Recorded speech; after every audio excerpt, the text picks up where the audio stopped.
L'éculé, ce que je vais vous raconter aujourd'hui ne concerne pas un but ni un transfert, mais une controverse médiatique qui frappe de plein fouet l'un des plus grands espoirs de l'histoire du FC Barcelone, Lamine Yamal. Il a 17 ans, il vient de vivre une saison exceptionnelle, il a fait vibrer l'Europe à l'Euro, il a enflammé la Liga, mais aujourd'hui, c'est pas son talent qu'on juge, c'est son anniversaire. Une fête devenue scandale national. Oui, vous avez bien entendu. La célébration privée de Lamine Yamal a déclenché une tempête médiatique en Espagne. La raison ? La présence de personnes atteintes de nanisme engagées pour des activités d'animation et ce choix, que certains décrivent comme une pratique humiliante ou dégradante, a provoqué la colère immédiate de plusieurs associations, notamment l'ADE, Association des personnes atteintes d'achondroplasie et de dysplasie squelettique avec nanisme. Résultat, plainte déposée, enquête gouvernementale ouverte, Barça inquiet et une image brouillée pour un jeune joueur qui n'avait peu être même pas conscience de la portée de l'événement. Le père de Yamal, pris à partie dans la rue, et voilà que Mounir Nasraoui, le père de Lamine, est intercepté par la journaliste Andrea Sunier dans la rue. Un moment tendu, glacial, elle lui parle de la plainte. Il répond d'un ton sec « Je ne sais pas ». Elle l'interroge sur les activités de la fête. Il rétorque « Tout s'est bien passé, allez chercher l'information vous-même ». Aucune excuse, aucun commentaire officiel, juste du silence et de la défense. Alors, faut-il condamner Lamine Yamal ? Un joueur, pas un organisateur.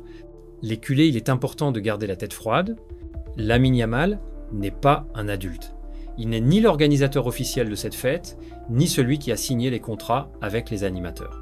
C'est un jeune garçon, encore en formation, encore encadré. Un gamin né en 2007, propulsé du jour au lendemain, au sommet du football européen. Il découvre la célébrité, la pression, la critique.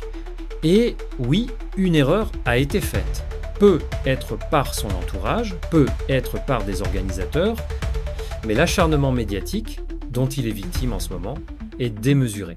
Le Barça, très attentif à la situation, selon les journalistes de l'émission Ahora Sol, des proches du club, ainsi que certains membres du staff, seraient très préoccupés.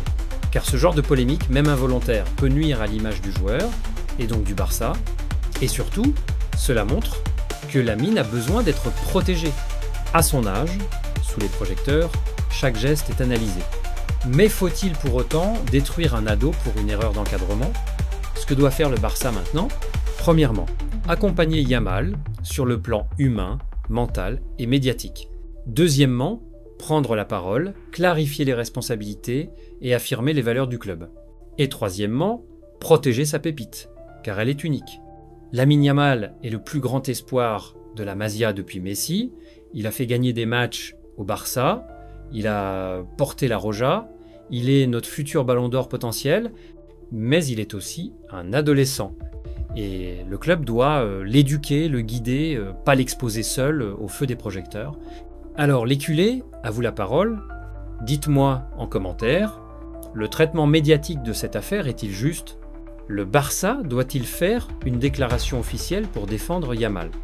Et surtout, est-ce qu'on n'en demande pas trop à un gamin de 17 ans ?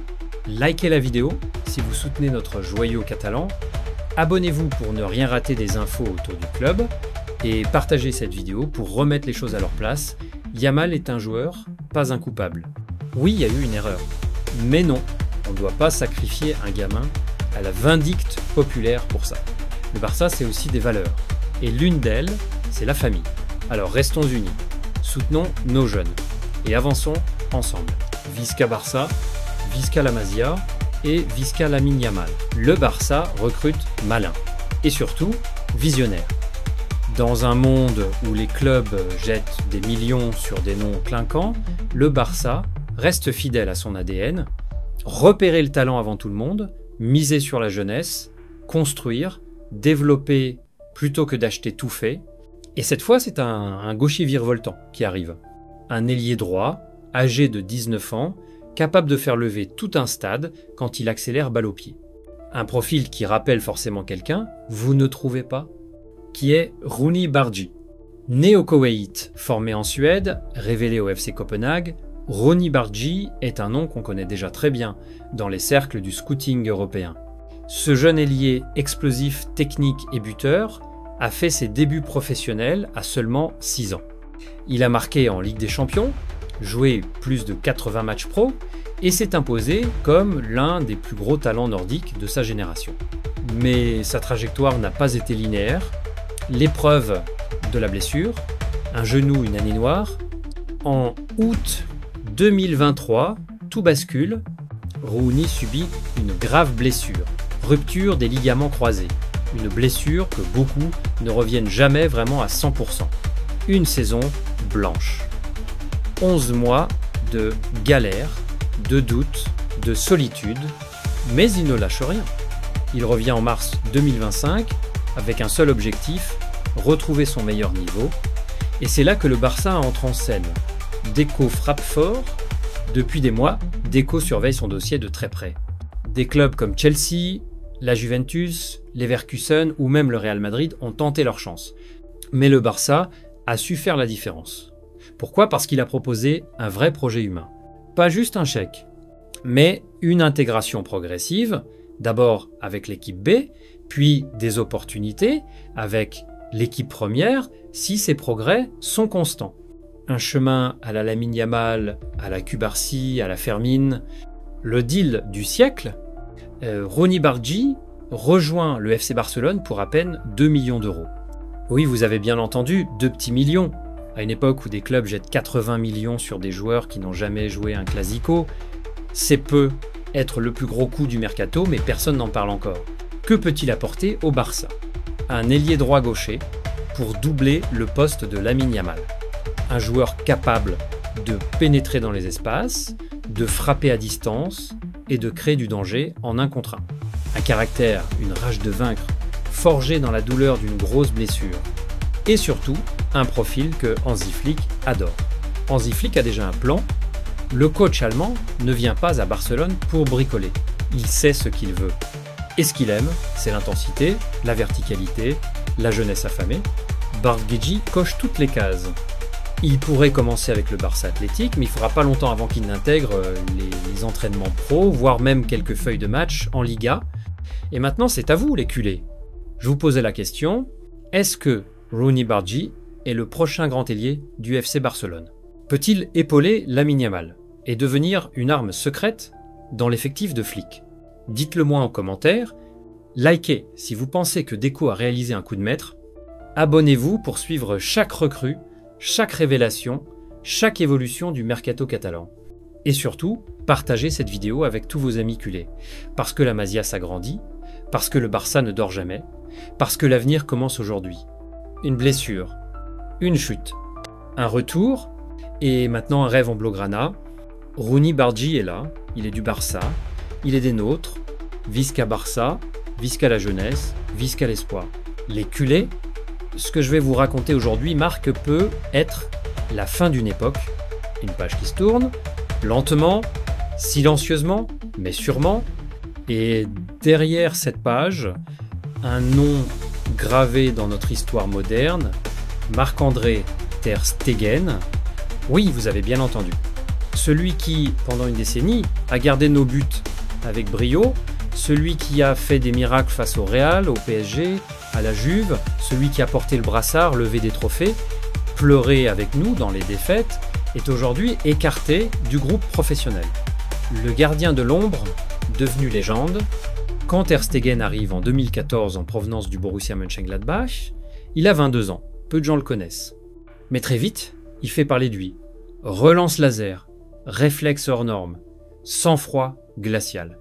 Sous Luis Enrique, il devient le mur de la campagne historique de triplé en 2015. Ses arrêts face au Bayern, face à la Juve, les remontadas, les classicos, il est partout. Et pendant des années, il tient la baraque. Même quand la défense s'effondre, même quand le club traverse des crises, il est là. Impeccable, calme, professionnel. Mais aujourd'hui, le vent tourne. Une mise à l'écart brutale. Selon Sport, ce mardi matin, pendant que 36 joueurs du Barça passaient leur visite médicale et s'entraînaient sous les ordres d'Hansi Flick, Marc-André ter Stegen, lui, s'entraînait seul, à l'écart. à la salle, isolé. Aucune visite médicale pour lui. Aucune communication officielle. Mais les signaux sont clairs. Ter Stegen ne fait plus partie des plans du Barça. Joan Garcia, le nouveau mur catalan, le message est limpide. Joan Garcia, fraîchement arrivé de l'Espagnol, est le nouveau numéro 1. Jeune, explosif, catalan. Il incarne le renouveau voulu par Flick. Derrière lui, une doublure de luxe avec Wojciech Szczesny, en attendant peu, être un nouveau gardien de la Masia pour compléter le groupe. Et Ter Stegen, lui, est relégué hors du projet sportif. Refus de partir. Ce qui complique tout, c'est que Marc-André ne veut pas partir. À 33 ans, le gardien allemand est lié au club jusqu'en 2028 avec l'un des salaires les plus élevés de l'effectif. Selon plusieurs sources, il n'est pas intéressé par un départ. Il veut se battre, il veut rester, mais à quel prix ? Le Barça peut-il garder un joueur de ce statut sans lui offrir de temps de jeu ? Un poids financier énorme. Côté finance, la situation est explosive. Le salaire de Ter Stegen pèse lourd dans une masse salariale déjà surchargée. Avec l'arrivée de Joan Garcia et la volonté de renforcer d'autres secteurs, le club doit faire des choix difficiles mais nécessaires. Libérer Ter Stegen, ce serait un soulagement comptable. Mais ce serait aussi dire adieu à une légende vivante du club. Un départ dans l'ombre, ce qui blesse, c'est la manière. Ter Stegen n'est pas une erreur de casting. C'est un pilier, un exemple. Un joueur qui a tout donné pour le blason. Le voir partir sans hommage, sans adieu, sans même un message officiel, serait une erreur monumentale. Il mérite plus, il mérite le Camp Nou debout, il mérite les applaudissements, les chants, la reconnaissance. À vous la parole, les culés. Alors maintenant je vais vous entendre. Dites-moi en commentaire, faut-il garder Ter Stegen, quitte à en faire un remplaçant de luxe, ou faut-il accepter de tourner la page pour ouvrir un nouveau cycle avec Joan Garcia ? Et surtout, mérite-t-il un adieu officiel à la hauteur de sa carrière au Barça ? Likez cette vidéo si vous respectez tout ce qu'il a fait pour notre club. Abonnez-vous pour suivre toutes les coulisses du mercato barcelonais, jour après jour. Et partagez cette vidéo avec tous les fans du Barça pour que Marc-André Ter Stegen ne sorte pas par la petite porte. Il mérite le grand livre d'or du club. Merci pour tout, Marc. Quelle que soit la suite, merci pour les arrêts, pour les titres, pour les gestes, pour l'amour du maillot. Tu es et tu resteras l'un des plus grands gardiens de l'histoire du FC Barcelone. Visca Barça. Visca Ter Stegen. Et visca la vérité.